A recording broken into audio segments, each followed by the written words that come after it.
less stuffy here. The windows open. Hope that's okay if you get a little bit more hot.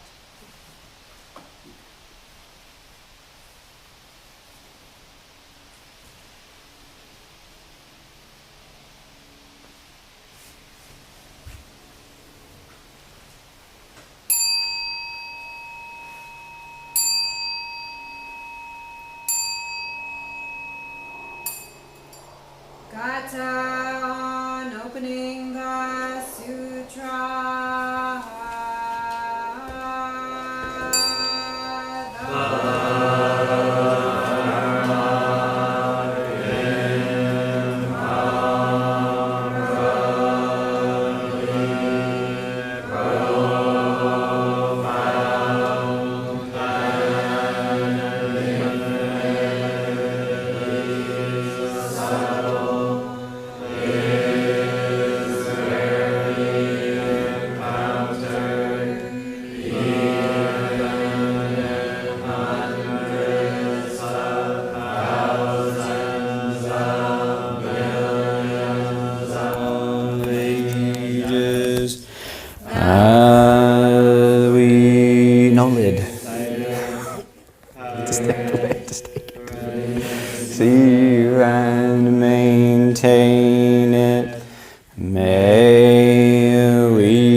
Refuge in the Buddha, I take refuge in the Dharma, I take refuge in the Sangha.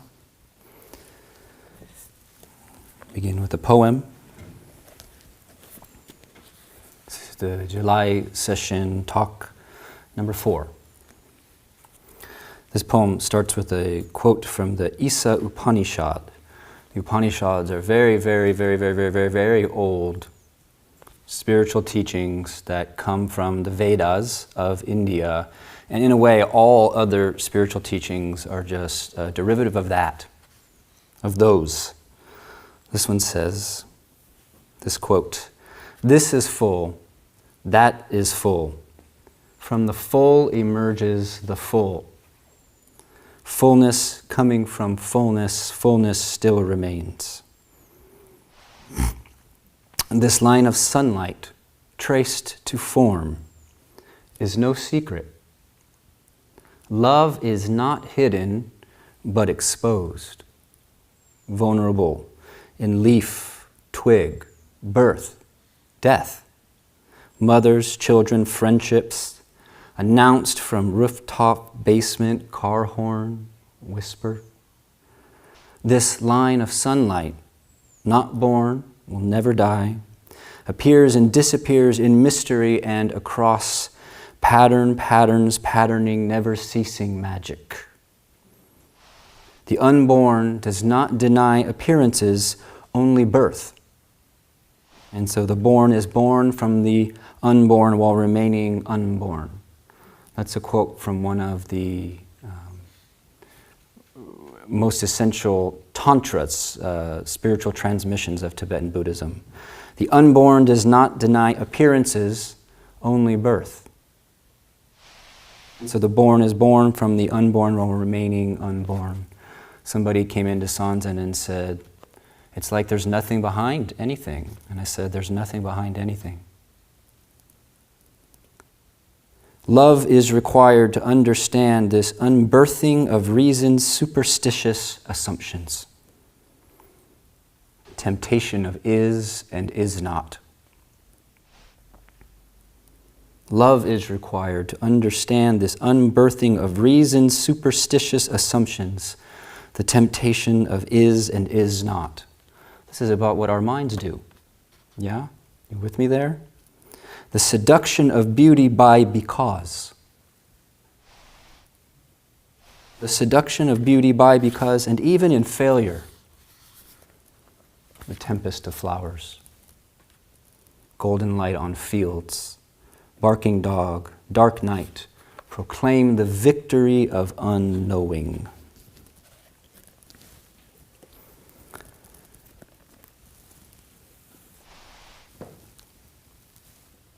We're not doing something foreign or exotic, although it has foreign forms.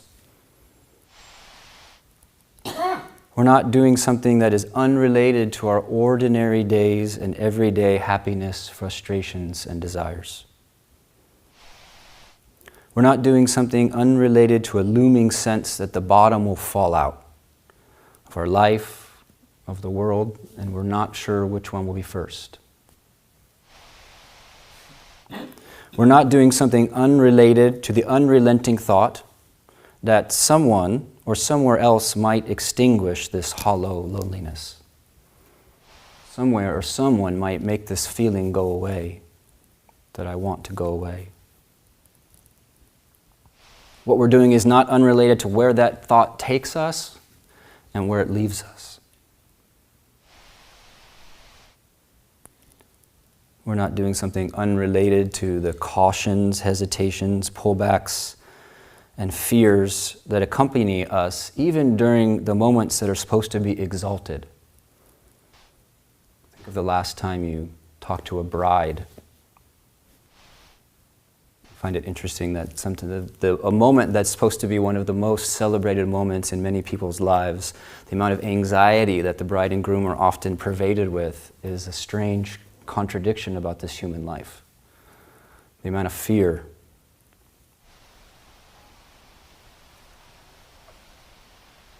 We're not doing something unrelated to the sense that to love the world is impossible.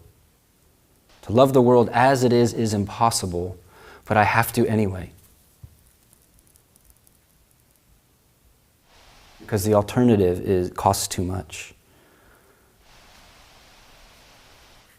So what's being offered here, the relevance of it, the medicine of it can get obscured by the religious delivery system.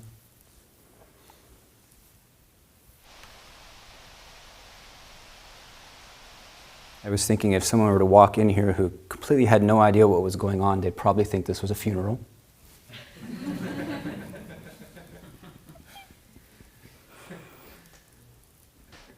And even though I'm wearing black and not smiling a whole lot, for me, this is much more like a festival than a solemn occasion. And it could be that for all of us.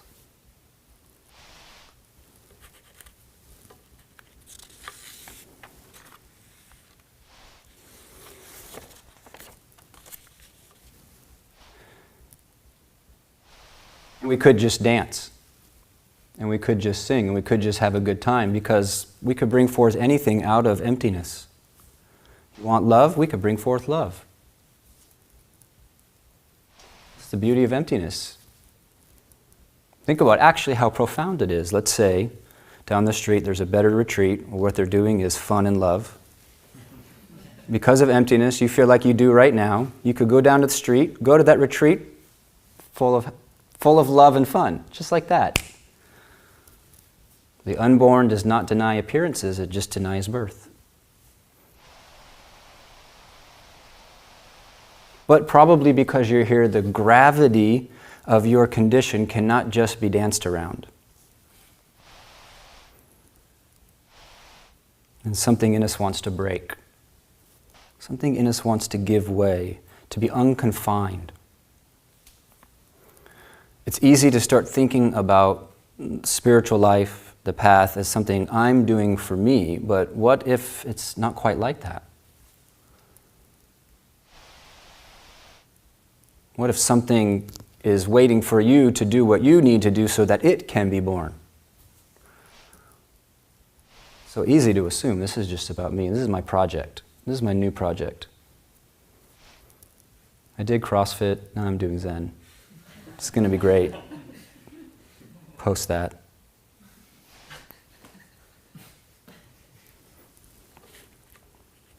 We accurately intuit there is a way to be freer, more ourselves and less in the right proportion. We accurately intuit our identities and self-images are at best yes and. Self-image is empty and utterly, completely constructed thing that abides nowhere. You couldn't even find it if you were to dissect your brain. And yet that unfindable, unlocatable, whether you were a scientist or a deep meditator, that thing causes so much misery.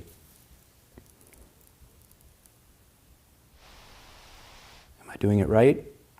I'm doing it the best. All different versions of that.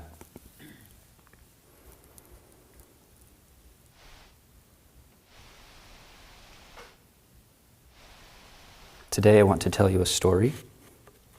First of all, did you know that this was the elementary school library of the monastery? So probably in the past, there were kids in this room being read to, kind of like.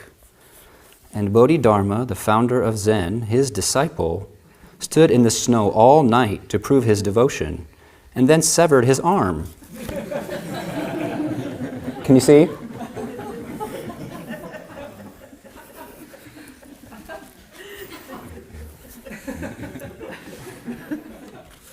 Maybe I'll give some more backstory on that tomorrow to those who aren't.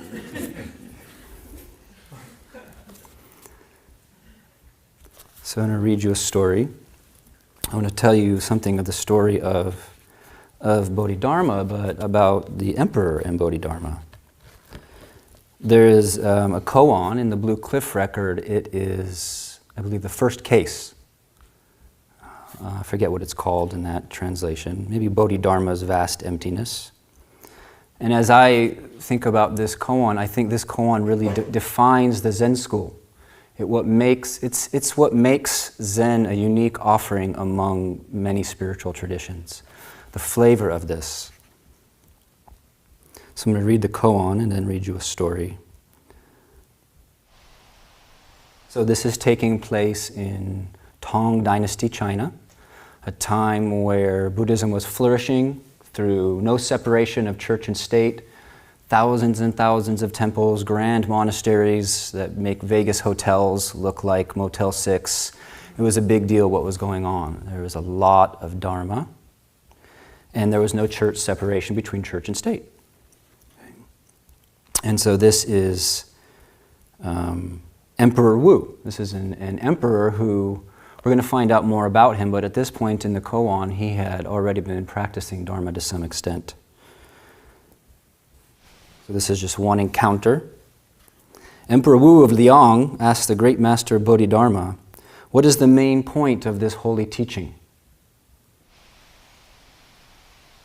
Again, Buddhism was not something tucked away in the corner of Klatskanie in China, but Buddhism was something that was so widely celebrated, you couldn't turn your head without running into a golden Buddha at this point. And this person, Emperor Wu, was very much involved in the propagation of golden Buddhas. So he's asking this teacher who appeared. Now Bodhidharma, for those who don't know, if you look at that, it's the grumpy looking person on the scroll in that room over there. So in the hall of receiving teachers, Emperor Wu asks, what is the main point of this holy teaching? And Bodhidharma replies, vast emptiness, nothing holy. And the emperor says, well, who are you standing in front of me? You're a spiritual teacher. And what do you mean by that? What do you represent? What is this all about? Who are you standing in front of me? Asked the emperor. I do not know, said Bodhidharma. Now, if you think about the human condition, fear is the central texture of our existence. Fear is not the deepest thing, but it's almost the deepest thing in human beings. How often do we really admit that? Fear is a central feature of existence. The teachings say, if you believe you exist, there is fear. There's no two ways about it.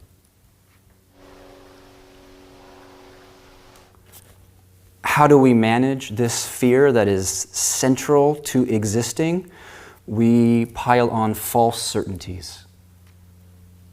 We make up stories. We believe things we don't know to be true. We every day walk in some bizarre trust that things are just going to be okay. And miraculously, they often are. We live in a trance of certainty. People in doing deep zazen sometimes encounter just a deep wells of anxiety, quivering, trembling fragility. That's progress. That's one of the deepest things.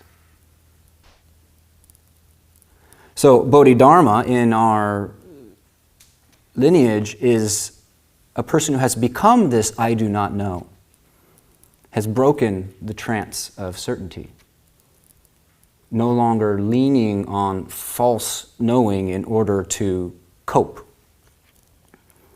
But we could at least practice this. I mentioned earlier, just say to yourself, whether you think it or whisper it, say it from the place it's true, I do not know. I do not know. Then the contrast of all the false knowings becomes so much more clear. The people, I assume, what they're thinking, what they're doing. The judgments, the assumptions.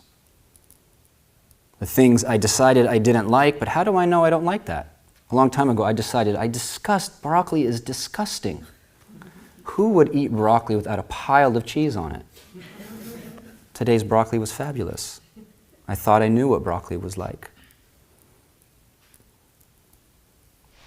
So Bodhidharma says, I do not know, and invites us into that practice.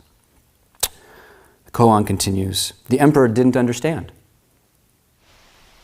Bodhidharma crossed the Yangtze River and went to the kingdom of Wei. Later, the emperor raised this matter with his advisor, Dukji. The advisor asked, Your Majesty, do you know who that Indian sage was? No, I don't, said the emperor. That was Avalokiteshvara, the Bodhisattva of compassion, carrying the seal of the Buddha's heart-mind. The emperor felt a sudden regret and said, Send a messenger to call him back. Dukji told him, Your Majesty, even if everyone in the kingdom went after him, he wouldn't return. Linger with that for a second. There's a depth there. Even if everyone in the kingdom went after him, he wouldn't return. How many times do we ever really meet anything? So here's the story about Emperor Wu. Emperor Wu had two unusual experiences that changed his life. These essentially inward events led him to certain achievements that are remembered today more than a millennium after his death. The first experience happened when his armies had to repel an invasion of horsemen from the northwest. The horsemen carried with them whatever they owned, and they weren't afraid to die. That's amazing. Think of that. The conviction. To be so certain that your purpose is noble, that core of fear fades into the background. It's interesting. The horsemen carried with them whatever they owned, and they weren't afraid to die. The emperor had himself ascended to the throne in the standard way, by overthrowing the previous weakened monarch, and he believed that he understood the riders. To steady his troops, he visited the front lines and sat in the firelight on a small hill. This is when the emperor had his first peculiar experience. Banners whipped loudly overhead, and the wind felt as though it were inside his chest, tearing and banging. Something of the desert's tedious immensity was conveyed to him. The wind cleansed him of any anxiety and also took away other things, the solidity of which he had never questioned before. It took away his august rank and his name. He stopped planning, and he also stopped thinking about the outcome of the battle. When everything he usually depended upon was gone, he knew immediately what to do. In the pre-dawn, just before the nomads liked to attack, he sent horsemen into the center of their camp and immediately pulled them back again. As the pursuit came, the center of his line kept falling back. The nomads rode into the vacuum he had opened, and he closed on them from both sides. After his return, while the ministers celebrated, the emperor went into the garden to be alone. Have you ever had a moment where you're in a group where something has happened that the group decided was the right thing to happen, and it's happened, and you're amidst this exuberance, and suddenly you don't understand why being on the right side is the right thing?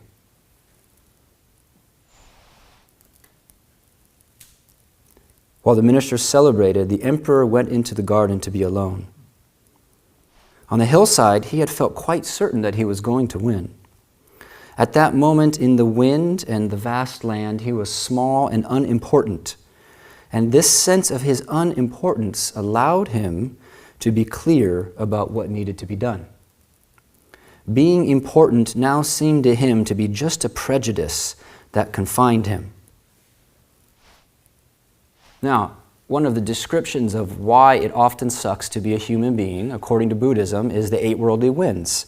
They're pairs of attachments, and one of the pairs of attachments is attachment to being known, to being seen, and the aversion to not being known, to not being seen. Related to that is the attachment to being seen as one of the good ones, one of the cool ones, the sexy ones, the attractive ones, and aversion to being seen as one who's not. Being important now seemed to him to be just a prejudice that confined him. Once he forgot about having a special point to his life, he felt remarkably free for an emperor. There were some complications. On certain days, he considered leaving his room, but couldn't find a reason to. He still gave interviews at court before dawn, but was sometimes set by a sense of unreality. Shedding his old beliefs had not been so hard. He hadn't done anything to achieve his new way of seeing things. It was a gift from wind and war. Sometimes it just happens to people that they have openings. It can be pretty frustrating for those of us who have to do the work, it seems. But some people don't. It just happens. The mythology is that they've practiced for lifetimes and then they order a Slurpee and the universe collapses. But for most of us, I suppose you could just wait around for something like that to happen, but you don't know that the readiness has been created. Shedding his old beliefs had not been so hard. He hadn't done anything to achieve his new way of seeing things. It was a gift from wind and war. I have a friend who, upon giving birth to her first child, basically had a kensho. So we're not exempt from the possibility. Having opinions about life, ideas about being an emperor, about his own dignity and the motives of his ministers, having to dislike this person and admire that one, pained him now. He could feel these familiar attitudes as walls crowding around him. Yet some understanding, he was certain, eluded him. He did what was necessary out of duty and didn't mourn his old certainties, but he lacked delight. So he had become detached. He had seen through the facade of his political life, his esteemed role. He was no longer caught up with me, the emperor, the great one, worthy of adoration. But that left him in a space that was not quite bright. It was just a space. He did what was necessary out of duty and didn't mourn his old certainties, but he lacked delight. There had to be more to life than the freedom of pointlessness. It's a good place to be, and you might have to arrive there. It's not the destination. The emperor sought hints from the world. He noticed that he had remorse about the murders involved in his ascent to the throne. His qualms, as he thought of them, were the beginning of a new curiosity about his own life. As certainty melts, some of the righteousness that let us not feel the impact of what we have done, those things come up. In the mornings we do the Gatha of Atonement during service, and really that's just a recognition of what happens when you do sesshin. You melt certainties, the heart opens, things bubble up. It's not a mistake. His qualms, as he thought of them, were the beginning of a new curiosity about his own life. At the same time, he began to entertain famous teachers who passed through. Sometimes they were helpful. They usually praised him and gave carefully bland advice, often involving diets. Sometimes it was even good advice, but the question he had was something like a feeling, a mingling of excitement and uneasiness hard to formulate, and advice didn't seem to touch it.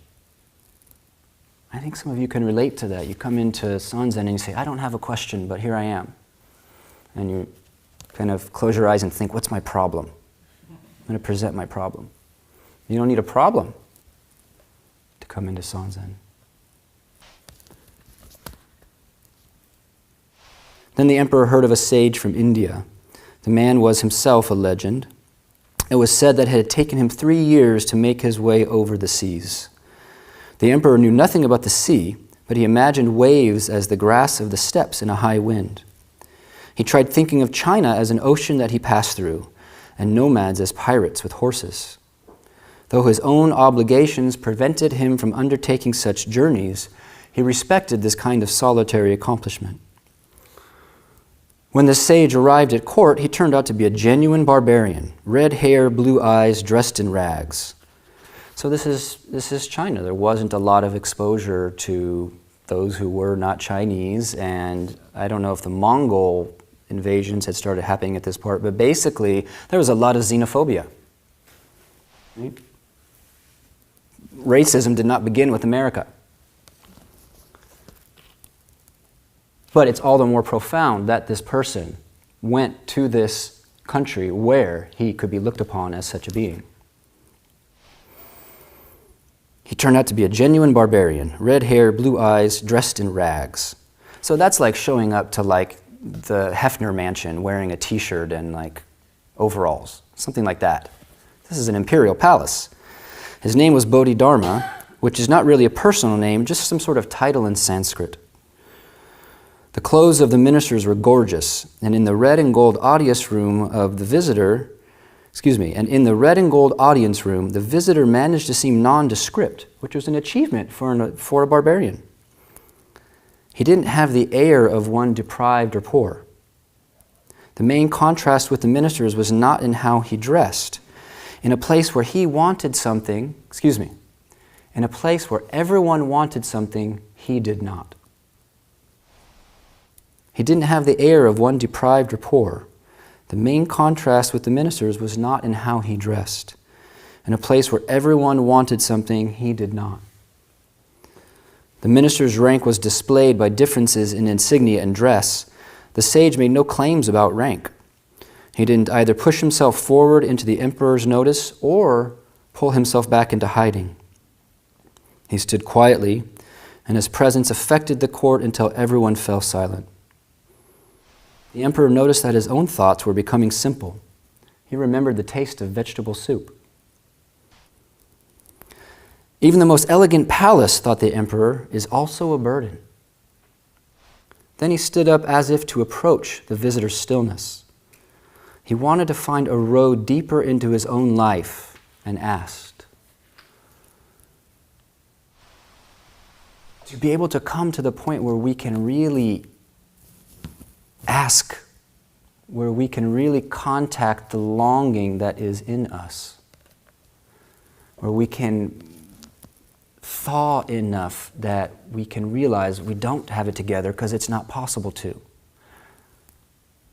We don't have it together because it's not possible to. This is the place the emperor is in. I've funded many monasteries. What merit have I earned? No merit, said Bodhidharma. With a jolt, the emperor thought, here is someone who knows. It's not about building things up, it's about undoing everything. He realized that he had fallen into being an emperor again and underestimated the sage and perhaps himself. He had not dared to ask a question important to his own life. The memory of a hillside and a battle rose up in him. He had no language for what he had undergone. He had had no one to stand behind him and say, "Yes, I see it too."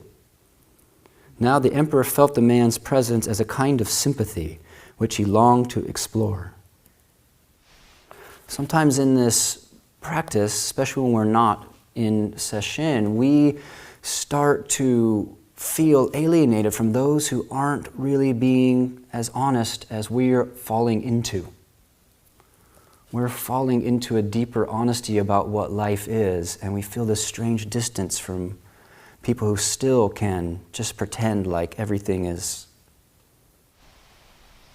circus, circus.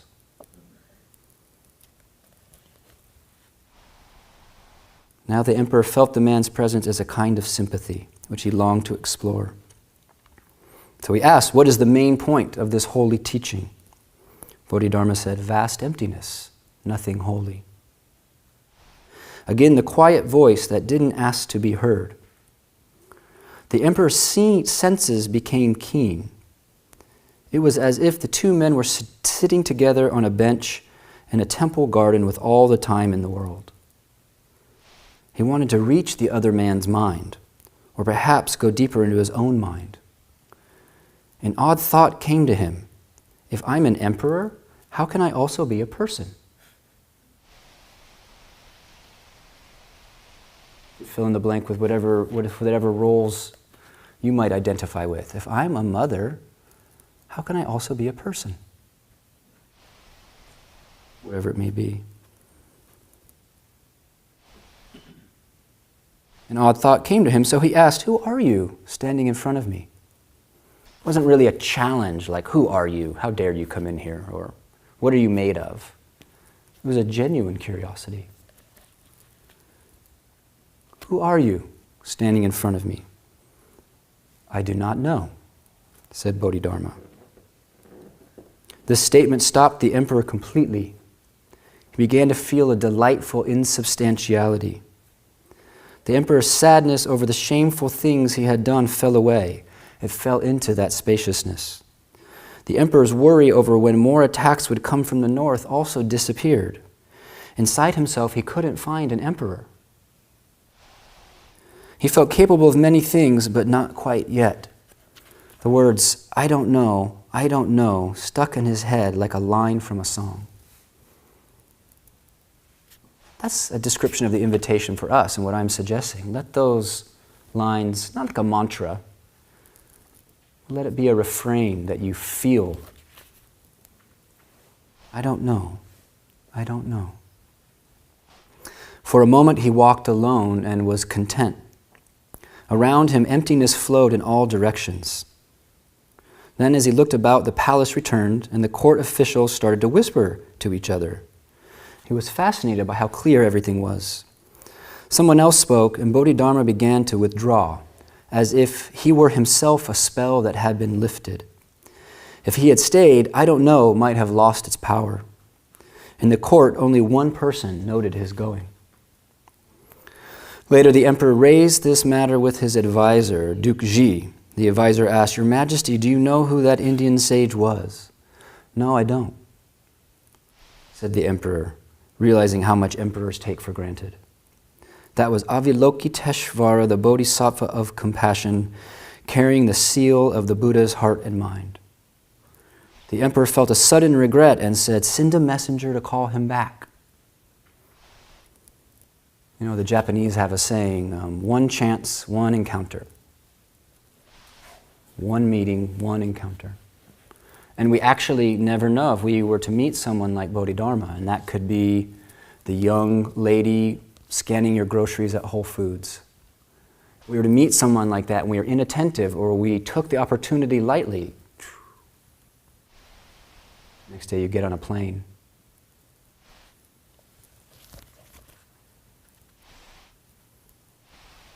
Duke Ji told him, "Your Majesty, even if everyone in the kingdom went after him, he wouldn't return." "I met him but didn't meet him," said the emperor, and eventually those words were put on his grave. This was his way of expressing his "I don't know." In itself is a koan worth its time. I met him but didn't meet him. Afterward, the emperor noticed more about his own life. He noticed that when he didn't expect people to please him, he enjoyed seeing them. That seemed to be a clue. He found that he enjoyed building temples. It wasn't a matter of duty. Then he went further. The emperor gave himself up to temples as a servant, seeking inward freedom in an exterior narrowness and forgetting how to be an emperor. Now think about just how radical that is. Only a person of profound spirituality could do such a thing. To give up their position, their comforts, who knows what an emperor had available to him at that time. Because he valued being free of the ego to that degree. At such times he felt full of love. He dug ditches and planted gardens. He wasn't an emperor or a murderer. The work took away his sense of himself. Like the Indian sage, he didn't know who he was and was free until he became himself again. That's how it goes. When the time's right, you will become yourself again. It will surprise even you. And then you return to the fertile. People worry about this, so that's why I said that.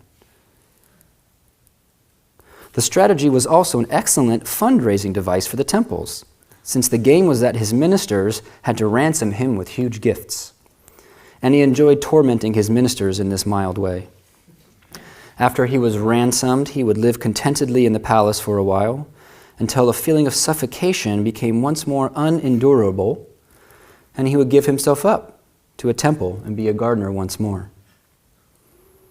Bodhidharma went away without carrying even one opinion about the emperor, and sat for 9 years in the mountains facing a cliff.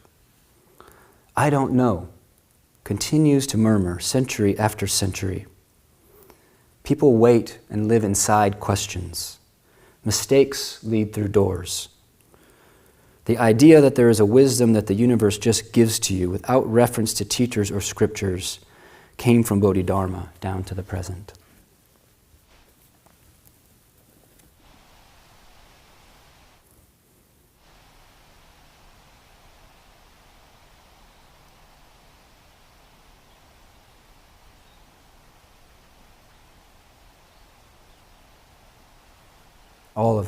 All of this is just invitation.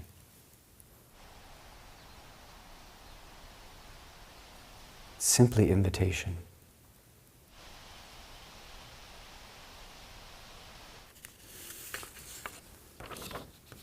Dogen Zenji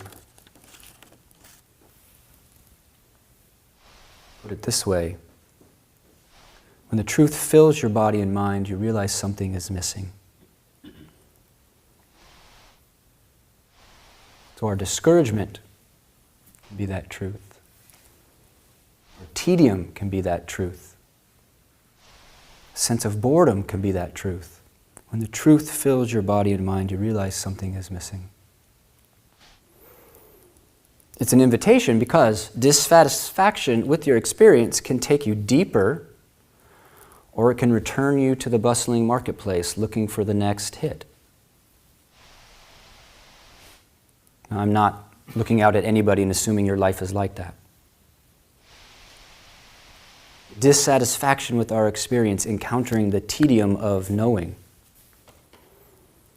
the small chamber of certainty, it can take us deeper into this invitation, or it can send us back out into the mall directory.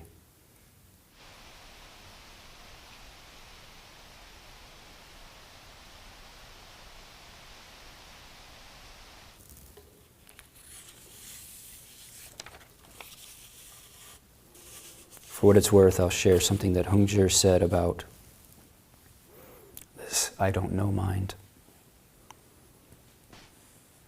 This is called the acupuncture needle of Zazen. I don't know much about acupuncture, some of you probably do, but I have the sense that you don't randomly stick a pin in just any point. No, not a good idea. It's precise. You know exactly where the illness lies if you're qualified, and you put the pin right in that point. So this is Hongzhi's writing, which later Dogen said, this is the only thing written in China for the last 500 years that really gets what Zazen is. So, Dogen was kind of crabby. The essential function of all Buddhas, the functional essence of all ancestors, is to know without touching things and illuminate without encountering objects. Knowing without touching things, this knowledge is innately subtle. Illuminating without encountering objects, this illumination is innately miraculous. Knowledge innately subtle has never engaged in discriminative thinking. The illumination innately miraculous has never displayed the slightest identification. Never engaging in discriminating thinking, this knowledge is rare without match. Never displaying the most minute identification, this illumination is complete without grasping. The water is clear right down to the bottom, fish lazily swim on. The sky is vast without ends, birds fly far into the distance.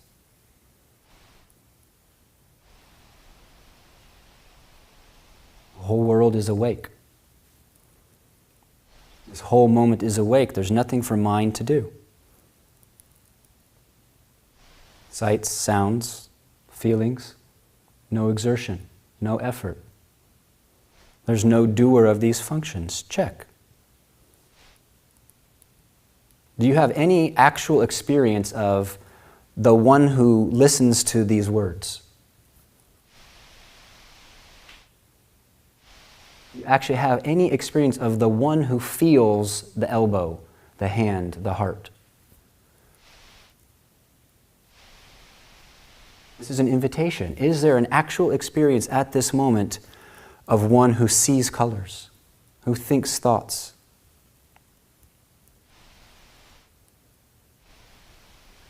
All is self-revealing, void and clear, without exerting power of mind.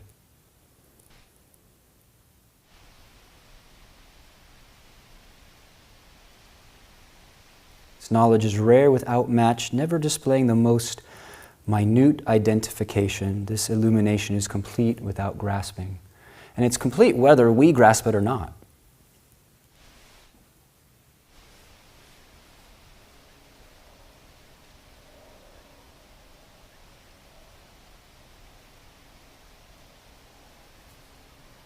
Thoughts can't do meditation. Who is meditating? A thought can't do meditation. Thoughts are 100% immersed in themselves. Feelings can't do meditation. Feelings are 100% immersed in themselves. Sights, sounds, touches, smells can't do meditation. They are 100% immersed in themselves. What is left? What evidence is there for somebody inside there struggling? What evidence? A thought can't suffer. It's just a thought.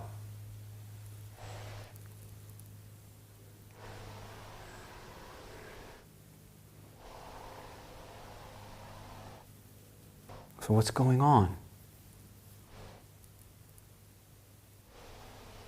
I don't know. It's a good place to start.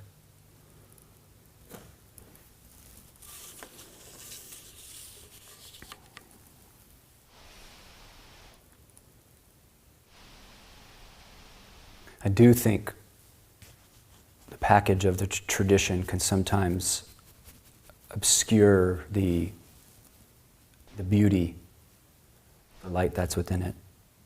It's just kind of a relative world issue. Life is love or trying to get back to it. You could substitute any word for love. Love is not love. That's just a word. Life is love or trying to get back to it.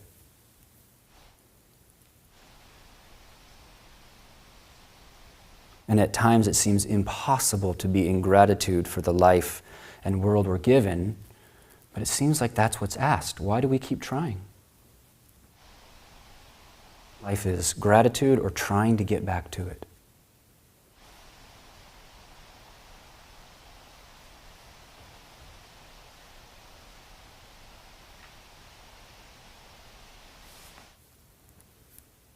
So, if this is relevant to you personally, ignore this kind of stuff. Feel the heart of what we're doing here. Know, as I think you do know, how relevant this is for you. Because life is spaciousness or trying to get back to it.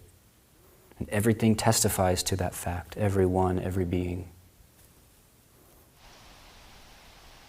It's clear. Thank you.